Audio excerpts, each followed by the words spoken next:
నమస్తే. ప్రస్తుతం రాష్ట్రంలో సీట్ల యొక్క పెంపు పైన తర్జన భర్జన నడుస్తున్నటువంటి పరిస్థితి మనకు కనపడుతుంది.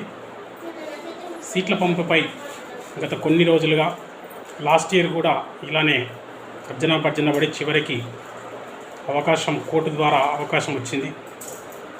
అదేవిధంగా ఈ సంవత్సరం కూడా సీట్ల పెంపుపై రాష్ట్ర ప్రభుత్వం నుంచి ఎలాంటి సిగ్నల్స్ లేకపోవడంతో మళ్ళీ సీట్ల పెంచుతారా లేదా అనేది సమస్యగా మారిందని చెప్పేసి మనకు స్పష్టంగా కనపడుతుంది. సీట్ల పెంపు గత సంవత్సరాలలో పెంచిన సీట్లకే సరైనటువంటి ఫ్యాకల్టీ లేనటువంటి పరిస్థితి. మరి ఇప్పుడు మరీ పెంచితే మళ్ళీ ఫ్యాకల్టీ ఉంటారా లేరా అనేది సందిగ్ధంలో నెలకొన్నటువంటి పరిస్థితి మనకు కనపడుతుంది. గత కొన్నేళ్ళుగా సీట్లు పెంచుకుంటూ వచ్చారు, ఫీజులు పెంచుకుంటూ వచ్చారు. కానీ పెరిగినటువంటి ఫీజులకు అనుగుణంగా ఇవ్వాల్సిన జీతాలు ఇవ్వలేదు. పెరిగినటువంటి సీట్లకు అనుగుణంగా ఫ్యాకల్టీ ఉండాల్సినటువంటి ఫ్యాకల్టీ లేకపోవడం చాలా బాధాకరం. కొన్ని కళాశాలలు అయితే, ప్రైవేట్ యూనివర్సిటీలు అయితే, అనుబంధ ప్రైవేట్ యూనివర్సిటీలలో వాళ్ళ కాలేజీలు గ్రూప్ ఆఫ్ కాలేజెస్ ఉన్నటువంటి కొన్ని యూనివర్సిటీలు అయితే యూనివర్సిటీలో పని చేయించుకుంటున్నారు. అదేవిధంగా వారిని మరి జేఎన్టీహెచ్ పరిధిలో ఉన్నటువంటి కళాశాలలో బయోమెట్రిక్ వేయించుకుంటున్నటువంటి పరిస్థితి కనపడుతుందని ఉద్యోగులు వాపోతున్నటువంటి పరిస్థితి. ఏది ఏమైనా ఒక అధ్యాపకుడు ఒక సంస్థలోనే పనిచేయాలన్న నిబంధన, యూజీసీ నిబంధన ఉన్నటువంటి పరిస్థితి.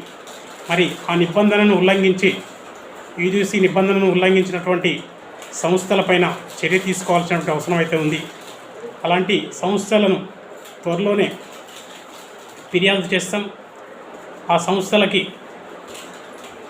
ఎలాంటి అనుమతులు ఉన్నాయి, మరి ఎలాంటి ఫీజులు పెంచారు, ఏ విధంగా అడ్మిషన్ల ప్రక్రియ కొనసాగిస్తున్నారు, అదేవిధంగా అధ్యాపక విద్యార్థి నిష్పత్తి ఏ విధంగా ఉంది, కండిషన్లో మెన్షన్ చేసినట్టుగా ఉన్నారా లేదా అనేది పరిశీలన చేసే విధంగా చర్యలు తీసుకునే విధంగా యూజీసీకి ఫిర్యాదు చేస్తామని చెప్పేసి తెలియజేస్తూ, అదేవిధంగా యూనివర్సిటీ పరిధిలో పనిచేస్తున్నటువంటి అధ్యాపకుల పరిస్థితి గందరగోళంగా ఉన్నటువంటి పరిస్థితి.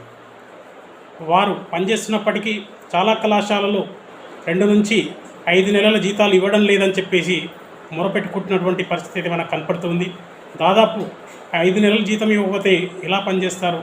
మరి వారికి జీతము ఏ విధంగా, వాళ్ళ జీవనం ఎలా, వాళ్ళ పిల్లల భవిష్యత్తు ఎలా, వాళ్ళ పిల్లల ఫీజులు ఎలా కట్టుకుంటారు, రోజువారీగా వచ్చేటప్పుడు తీసుకొచ్చే టిఫిన్ బాక్స్ ఏ విధంగా వస్తుంది?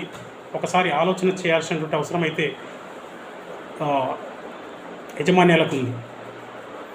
ఏది ఏమైనా యాజమాన్యాలు అధ్యాపకుల దృష్ట్యా ఆలోచించి